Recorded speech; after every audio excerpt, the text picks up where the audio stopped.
हाय दोस्तों, आप सभी का मेरे YouTube चैनल पर हार्दिक स्वागत है। तो दोस्तों हम आपके सामने पेश हो गए हैं 12th क्लास का सामान्य हिंदी का पेपर लेके जो 2024 यानी अभी पेपर संपन्न हुआ है। तो दोस्तों तुरंत हम आपके सामने इसे लेकर प्रस्तुत हो गए हैं कि वो कौन कौन से क्वेश्चन हैं। तो दोस्तों हमने जो वीडियो बनाई है उनमें से बहुत क्वेश्चंस आपको देखने को मिलेंगे। जो दोस्तों हमने गिनी चुनी वीडियो यानी 2-3 वीडियो बनाई और उनमें से काफ़ी क्वेश्चन देखने को मिले। तो दोस्तों जल्दी से देख लेते हैं। तो जल्दी से क्या देख लेते हैं कि इसमें दोस्तों आपका पूर्णांक यानी 100 नंबर का पेपर हुआ है और 3 घंटे 15 मिनट का टाइम मिला है, जैसा हमने शेड्यूल में बताया था। तो दोस्तों निर्देश क्या है, संपूर्ण प्रश्न पत्र 2 खंडों यानी खंड का तथा खंड का में विभाजित किए गए, यानी 2 खंड आपको मिलेंगे देखने को और दोनों खंडों के सभी प्रश्नों के उत्तर देना अनिवार्य है। तो सबसे पहले हम देख लेते हैं खंड का। तो खंड का में आपको पहला प्रश्न देखने को मिल रहा है, जिसमें बहुविकल्पीय प्रश्न के रूप में आपको 5 क्वेश्चन देखने को मिलेंगे पहले क्वेश्चन में। तो दोस्तों सबसे पहला क्वेश्चन है का। इसमें पूछा गया है, आचार्य रामचंद्र शुक्ल ने हिंदी साहित्य का प्रथम मौलिक उपन्यास निम्नों से किसको माना है। तो दोस्तों आचार्य रामचंद्र शुक्ल ने हिंदी साहित्य का प्रथम मौलिक उपन्यास परीक्षा गुरु को माना है। तो ऑप्शन नंबर पहला आपका राइट आंसर हो जाएगा, परीक्षा गुरु। तो नाटक नहीं है दोस्तों, जो ये 4 ऑप्शन आपको दिख रही हैं इसमें से दोस्तों एक जो है वो नाटक नहीं है। तो दोस्तों इसका सही आंसर हो जाएगा अपना अपना भाग्य, नाटक नहीं है। तो दोस्तों यही इसका सही आंसर है। तो नेक्स्ट क्वेश्चन है क्वेश्चन नंबर गा। इसमें पूछा गया है स्वामी दयानंद सरस्वती की रचना है। तो दोस्तों इस जो 4 ऑप्शन दिए गए हैं इसमें से एक जो है स्वामी दयानंद सरस्वती की रचना है, तो वो है दोस्तों सत्यार्थ प्रकाश, यानी कि ऑप्शन नंबर तीसरा आपका राइट आंसर हो जाएगा। नेक्स्ट क्वेश्चन पूछा गया था दोस्तों, मैं के आंगन चह के द्वार के रचनाकार कौन है। तो मैं के आंगन चह के द्वार के रचनाकार कौन है, तो इसके रचनाकार हो जाएंगे प्रताप नारायण मिश्र, यानी कि दूसरा ऑप्शन आपका राइट आंसर हो जाएगा। तो नेक्स्ट क्वेश्चन पूछा गया था प्रोजी सुंदर रेड्डी द्वारा लिखित निबंध है। तो दोस्तों इसे आप सभी जानते हैं, भाषा और आधुनिकता, जो प्रोजी सुंदर रेड्डी द्वारा लिखित निबंध है। तो दोस्तों और देख सकते हैं जो दूसरा क्वेश्चन है, इसमें भी आपको बहुविकल्पीय प्रश्न देखने को मिलते हैं। इसमें भी दोस्तों आपको 5 क्वेश्चन देखने को मिलेंगे, जिनका मार्क्स यानी जिनके अंक हैं प्रत्येक क्वेश्चन 1 नंबर का है। ठीक है, अब देख लेते हैं जल्दी से। जो दूसरे का है उसमें पूछा गया है भारतेंद्र युग से संबंधित नहीं है। तो दोस्तों इसमें से एक लेखक है जो भारतेंद्र युग से संबंध नहीं रखता, तो दोस्तों वो है महावीर प्रसाद द्विवेदी, यानी चौथा ऑप्शन आपका बिल्कुल राइट आंसर हो जाएगा। तो नेक्स्ट क्वेश्चन पूछा गया राम की शक्ति पूजा के रचनाकार हैं। तो दोस्तों राम की शक्ति पूजा के रचनाकार कौन है, तो दोस्तों उसका राइट आंसर हो जाता है सूर्यकांत त्रिपाठी निराला, यानी कि ऑप्शन नंबर तीसरा आपका राइट आंसर हो जाएगा। तो नेक्स्ट क्वेश्चन पूछा गया था, यानी कि गा धर्म के प्रति अनास्था तथा शोषक वर्ग के प्रति घृणा किस वाद की प्रमुख विशेषता है। तो दोस्तों ये है प्रगतिवाद की प्रमुख विशेषता है, धर्म के प्रति अनास्था शोषक वर्ग के प्रति घृणा। तो दोस्तों पहला ऑप्शन आपका राइट आंसर हो जाएगा। तो नेक्स्ट क्वेश्चन है चिदम्बरा के रचनाकार कौन है। तो दोस्तों चिदम्बरा के रचनाकार कौन है, आप सभी जानते हैं दोस्तों, वो है सुमित्रानंदन पंत, यानी कि ऑप्शन नंबर तीसरा आपका राइट आंसर हो जाता है। तो नेक्स्ट क्वेश्चन पूछा गया दोस्तों अभिनव मनुष्य काव्यांश के रचनाकार कौन है। तो दोस्तों अभिनव मनुष्य काव्यांश के रचनाकार कौन हैं, तो दोस्तों इसका सही आंसर हो जाएगा रामधारी सिंह दिनकर, आपका राइट आंसर हो जाता है। तो दोस्तों पहला क्वेश्चन उसमें आपको 5 बहुविकल्पीय प्रश्न देखने को मिले और दूसरा क्वेश्चन उसमें भी आपको 5 बहुविकल्पीय प्रश्न देखने को मिले। अब देख लेते हैं तीसरा क्वेश्चन, जिसमें दोस्तों गद्यांश आधारित निम्नलिखित प्रश्नों के उत्तर दीजिए। तो दोस्तों इसमें आपको 5 क्वेश्चन देखने को मिलते हैं, जिसका नंबर है जो प्रत्येक क्वेश्चन है 2 नंबर का है, यानी कि 10 नंबर का आपका ये गद्यांश से पूछा गया है। तो दोस्तों इसमें देख लेते हैं जल्दी से। निंदा का उद्गम ही हीनता और कमजोरी से होता है, मनुष्य अपनी हीनता से दबता है, वह दूसरों की निंदा करके ऐसा अनुभव करता है कि वे सब निकृष्ट हैं और वह उनसे अच्छा है, उसके अहम को इससे तुष्टि होती है, बड़ी लकीर को कुछ मिटाकर छोटी लकीर बड़ी बनती है, ज्यों ज्यों कर्म क्षीण होता जाता है त्यों त्यों निंदा की प्रवृत्ति बढ़ती जाती है, कठिन कर्म ही ईर्ष्या द्वेष और उनसे उत्पन्न निंदा को मारता है। तो दोस्तों आपको हम बता दें, हमने गद्यांश आपको बिल्कुल भी कराए नहीं है, तो दोस्तों आप जाके आप इस गद्यांश को देख सकते हैं कि ये किससे लिया गया है और दोस्तों उसके हिसाब से आप इनका आंसर मिला सकते हैं। तो दोस्तों नेक्स्ट क्वेश्चन देख लेते हैं, क्वेश्चन नंबर 4 में क्या पूछा गया है। तो दोस्तों जो क्वेश्चन नंबर 3 है वो पूछा गया अथवा में दोस्तों, अथवा आप इसको भी कर सकते थे। जो गद्यांश है दोस्तों आप ऊपर देख सकते हैं, इसको भी कर सकते थे। अगर आपके वो नहीं आया तो आप इसे भी कर सकते थे। तो मैंने बहुतों को रूप से पाते देखा, बहुतों को धन से और गुणों से भी बहुतों को पाते देखा था, पर मानवता के आंगन में समर्पण और प्राप्ति का यह अद्भुत सौम्य स्वरूप आज अपनी ही आंखों देखा कि कोई अपनी पीड़ा से किसी को पाए और किसी का उत्सर्ग सदा किसी की पीड़ा के लिए ही सुरक्षित रहे। दोस्तों अगर आपको उसका मालूम नहीं है तो दोस्तों आप इसको कर सकते हैं, यानी कि अथवा में पूछा गया है, आपको इन दोनों में से केवल एक का आंसर देना था। तो दोस्तों नेक्स्ट क्वेश्चन देख लेते हैं। दोस्तों वो गद्यांश से रिलेटेड था, ये पद्यांश से रिलेटेड है। तो दोस्तों हमने पद्यांश भी आपको बिल्कुल नहीं कराए हैं, ना ही गद्यांश कराए हैं। दोस्तों आगे जो क्वेश्चन आएंगे उनमें हम बताएंगे हमने आपको क्या कराया था। तो दोस्तों दिए गए पद्यांश पर आधारित निम्नलिखित प्रश्नों के उत्तर दीजिए। मुझे फूल मत मारो, होकर मधुर के मीत मदन, पट तुम कटो गरल नगारो, मुझे विकलता तुम्हें विफलता, ठहरो श्रम परिहारो, नहीं भोगिनी यह में कोई जो तुम जाल पसारो, बल हो तो सिंदूर बिंदु यह हर नेत्र ने हारो, रूप दर्प कंदर्प तुम्हें तो मेरे पति पर बारो, लो या मेरी चरण धूलि उस रति के सिर पर धारो। तो दोस्तों ये गद्यांश किससे लिया गया है आप अपनी पुस्तक में जाकर देख सकते हैं। तो दोस्तों अब जल्दी से नेक्स्ट देख लेते हैं। नेक्स्ट क्या है दोस्तों, अथवा में भी पूछा गया है ऐसे ही, इसमें से आपको या तो उसे करते या आप इसे कर सकते हैं। यानी बीती विभावरी जागरी, अंबर प्रगट में डुबो रही, तारा गट उषा नागरी, खग कुल कुल सा बोल रहा, किसलय का अंचल डोल रहा, लोय लतिका भी भर लाई, मद मुकुल नवल रस गागरी। तो दोस्तों अगर आपको उसका नहीं मालूम है तो आप इसका कर सकते हैं, केवल आपको एक ही करना है। यानी कि चार या ये कौन सा क्वेश्चन है दोस्तों, ये 4 क्वेश्चन है और 3 क्वेश्चन है। यानी 3 क्वेश्चन में गद्यांश आपको 2 दिए गए हैं जिनमें से एक करना है, और जो पद्यांश दोस्तों क्वेश्चन नंबर 4 में दिए गए उनमें से केवल आपको एक करना था। ठीक है, अब देख लेते हैं 5 क्वेश्चन। तो दोस्तों 5 क्वेश्चन देख लेते हैं। इसमें दोस्तों परिचय यानी जो साहित्यिक परिचय है वो पूछा गया था, और उनकी रचनाओं का उल्लेख कीजिए। तो दोस्तों हमने जो कराया वो इसमें तो लेखक में तो नहीं आया, लेकिन कवि में आपको वो देखने को मिलता है, वो है जयशंकर प्रसाद, जिनका साहित्यिक परिचय और कृतियों का उल्लेख हमने अपनी वीडियो में कर रखा है। तो दोस्तों ये जयशंकर प्रसाद आपको देखने को मिला। तो दोस्तों 5 नंबर का ये हो गया। ठीक है, तो दोस्तों ये आपको लेखक देखने को मिले थे 3, यानी कि ये लेखक आपको देखने को मिले हैं कन्हैया लाल मिश्र प्रकार, हरिशंकर प्रसाद और डॉक्टर एपीजे अब्दुल कलाम। इनमें से केवल आपको एक का साहित्यिक परिचय देते हुए उनकी कृतियों का उल्लेख करना था। ठीक है, ये 5 नंबर का था। और जो कवि हैं उनके भी, जो जयशंकर प्रसाद, सुमित्रानंदन पंत अथवा सच्चिदानंद हीरानंद बादशाह के, केवल आपको एक का करना था। तो दोस्तों हमने जयशंकर प्रसाद का कराया था, तो आप उसे आराम से आसानी से कर आए होंगे, हमें आशा है। तो दोस्तों कहानियाँ जो हमने कल शाम को आपको एक वीडियो बनाई थी उसमें 3 कहानियों को इंक्लूड किया था, बहादुर कहानी, लाठी कहानी और पंचलाइट कहानी। तो दोस्तों तीनों कहानियों को हमने उसमें समावेश किया था, यानी उसमें बताया था। तो दोस्तों आप देख सकते हैं बहादुर अथवा लाठी कहानी के उद्देश्य को अपने शब्दों में लिखिए। तो दोस्तों इसमें से बहादुर अथवा लाठी किसी, केवल आपको एक कहानी लिखनी थी। और दोस्तों इसमें क्या है, अथवा या तो इनमें से एक या इनमें से एक, यानी जो ये 2 क्वेश्चन दिख रहे हैं आपको, इनमें से केवल एक आपको करना था। ठीक है, तो दोस्तों बहादुर अथवा आपने लाठी आसानी से लिख दी होगी। ये भी 5 नंबर का क्वेश्चन पूछा गया था। तो दोस्तों जो हमारी वीडियो हैं हमने ज़्यादा अपलोड नहीं की हैं, जो एग्ज़ाम है उनसे पहले ही जो इम्पोर्टेंट हैं उन्हीं को हम अपलोड करते हैं। तो दोस्तों नेक्स्ट है दोस्तों क्वेश्चन नंबर 7। क्वेश्चन नंबर 7 क्या है, इसमें पूछा गया दोस्तों स्वपठित खंड काव्य के आधार पर किसी एक खंड के एक प्रश्न का उत्तर दें। तो दोस्तों ये खंड काव्य से लिया गया है। तो दोस्तों हमने ये इसमें हर्षवर्धन जो त्यागपति है दोस्तों आपको देखने को मिलेगा। तो दोस्तों त्यागपति खंड काव्य के किसी सर्ग की कथावस्तु अपने शब्दों में लिखिए। तो दोस्तों हमने इसमें 5 सर्ग आपको देखने को मिलते हैं, और दोस्तों हमने 5 सर्ग आपको कराए हैं। और दोस्तों इसमें हमने जो राजश्री हैं हर्षवर्धन की बहन हैं उनका चरित्र चित्रण भी कराया था। ठीक है, तो दोस्तों आपने ये आसानी से कर दिया होगा। तो दोस्तों इससे भी आपके 5 नंबर क्लियर हो जाते हैं। और देख लेते हैं दोस्तों ये खंड खा। अब दोस्तों खंड का से समाप्त हो गया है, उसमें 7 क्वेश्चन पूछे गए हैं। अब खंड खा में आते हैं। खंड खा किससे रिलेट रखता है? वो रखता है संस्कृत दिग्दर्शिका, यानी संस्कृत से रिलेट रखता है। तो दोस्तों दिए गए संस्कृत गद्यांशों में से किसी एक का संदर्भ सहित हिंदी में अनुवाद कीजिए।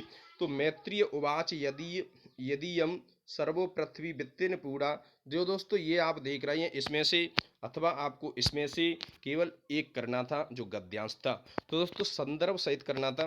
तो दोस्तों ये है संस्कृत साहित्य, जो दोस्तों हर बार एग्जाम में ज़्यादातर पूछा जाता है। तो दोस्तों इसका हम बता देते हैं, ये संस्कृत दिग्दर्शिका के किससे लिया गया है? भारत भाषा या महत्वम पाठ से लिया गया है। दोस्तों इसका अर्थ आप जाके देख सकते हैं। और देख लेते हैं दोस्तों इसका क्या है, जो हमने बताए थे, यानी हमने उसे पढ़ाया था सुभाषित रत्नानि चैप्टर, दोस्तों हमने आपको बताया था। तो दोस्तों आपको उसमें से भी देखने को मिले ही हैं क्वेश्चंस। तो दोस्तों आप देख सकते हैं, दिए गए श्लोकों में से किसी एक का संदर्भ सहित हिंदी में अनुवाद कीजिए। तो दोस्तों हिंदी में अनुवाद कीजिए। विद्या विवादाय धनम मदाय शक्ति परेशान परिपीडनाय खलस्य साधु विपरीत मेत जिनाय दानाय च रक्षणाय। क्या होता है दोस्तों, जो मूर्ख व्यक्ति होते हैं उनकी विद्या विवाद के लिए, और जो धन होता है अहंकार के लिए, और जो उनकी शक्ति होती है दूसरों को दुख देने के लिए, परेशान करने के लिए होती है। उसी के विपरीत जो सज्जन पुरुष होते हैं, अच्छे लोग होते हैं, ज्ञानी पुरुष होते हैं, उनकी विद्या किसके लिए? ज्ञान के लिए। और जो धन होता है दान के लिए, और जो उनकी शक्ति होती है वह दूसरों की रक्षा के लिए काम आती है। तो दोस्तों ये इसका अर्थ होता है।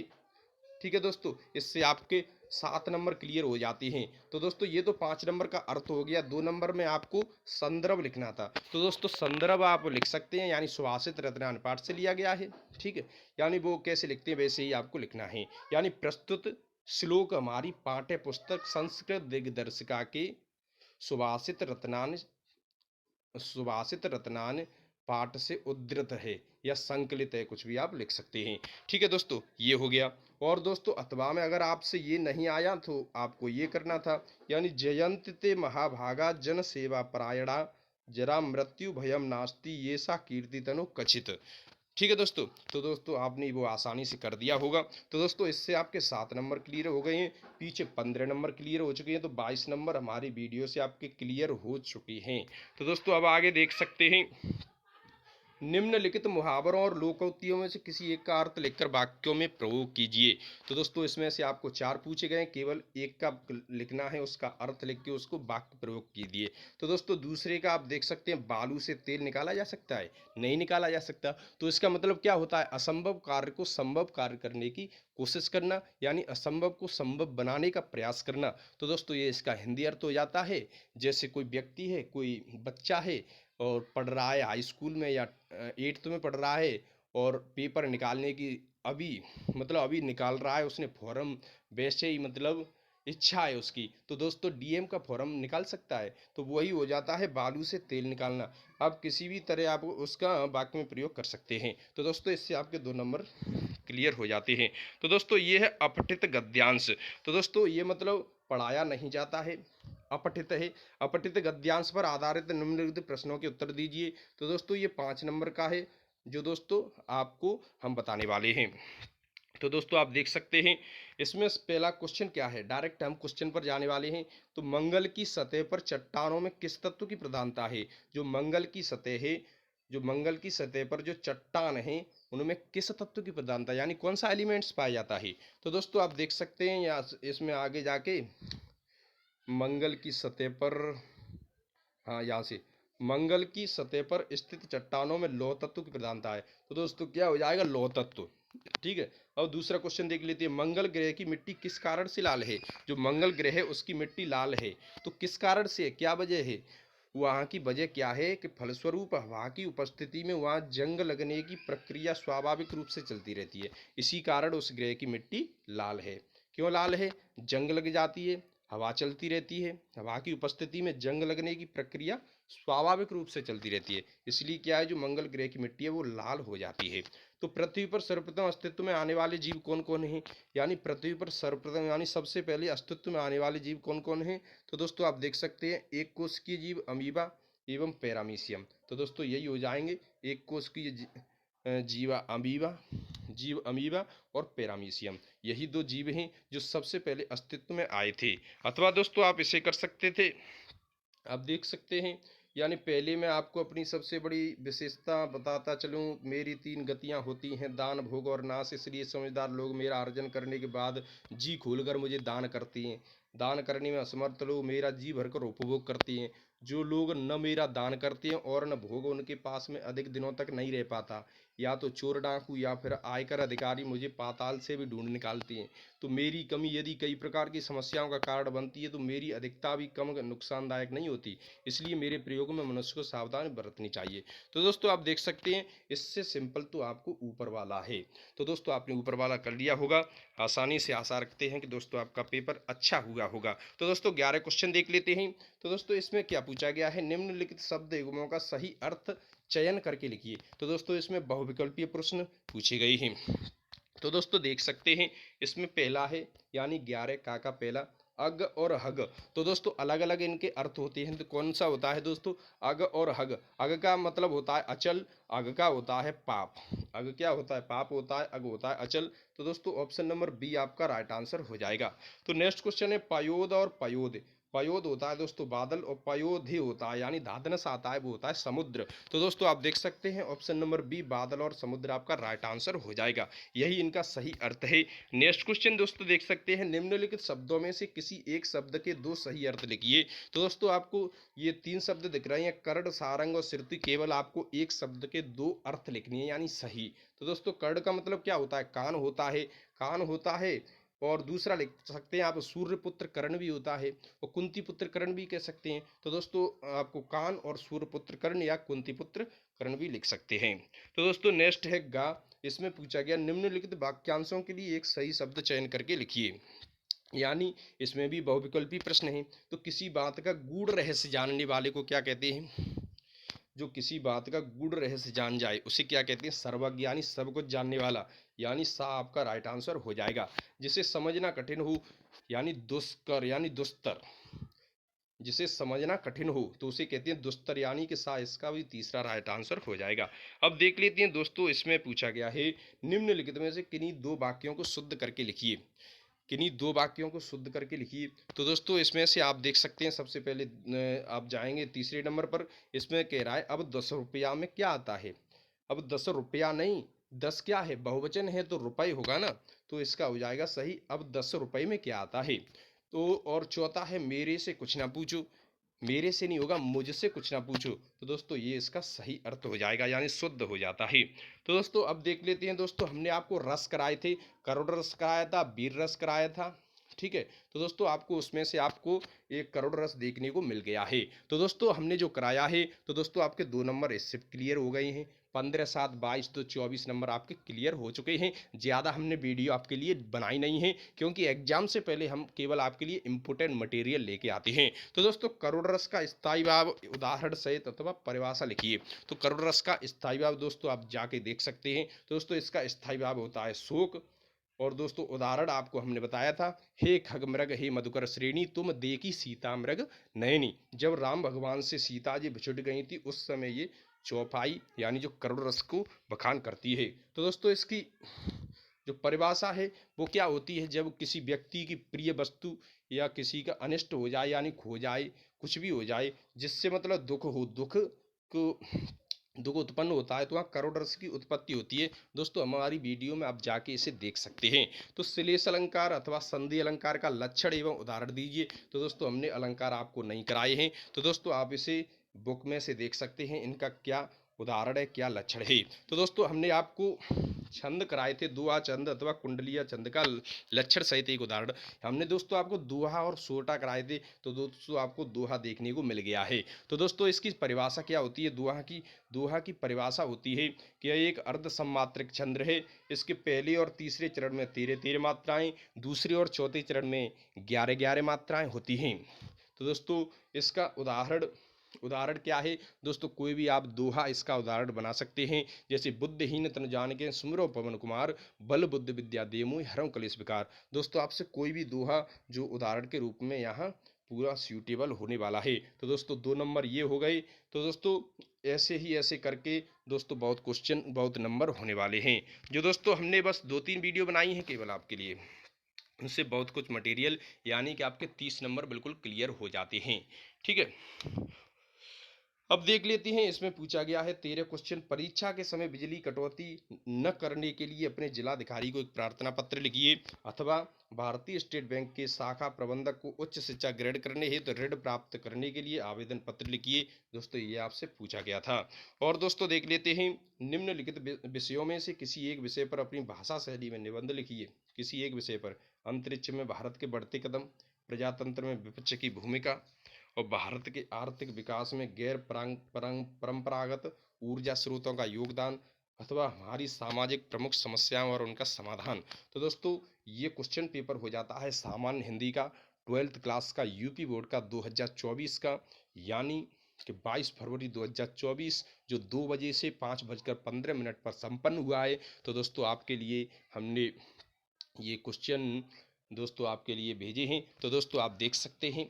दोस्तों जो अब एग्ज़ाम होने वाला है 29 तारीख को होगा, 29 फरवरी 2024 को। तो दोस्तों उसमें आपके 2 एग्ज़ाम होने वाले हैं, जीव विज्ञान यानी बायोलॉजी, और एग्ज़ाम होने वाला है दोस्तों मैथ का होने वाला है। तो दोस्तों जीव विज्ञान से रिलेटेड और मैथ के भी जो इम्पोर्टेंट क्वेश्चन हैं कुछ, वो भी हम आपके लिए अपलोड करने वाले हैं। दोस्तों अगर आपको हमारी वीडियो अच्छी लगी हो, वीडियो को लाइक करें, चैनल को सब्सक्राइब करें। थैंक यू दोस्तों।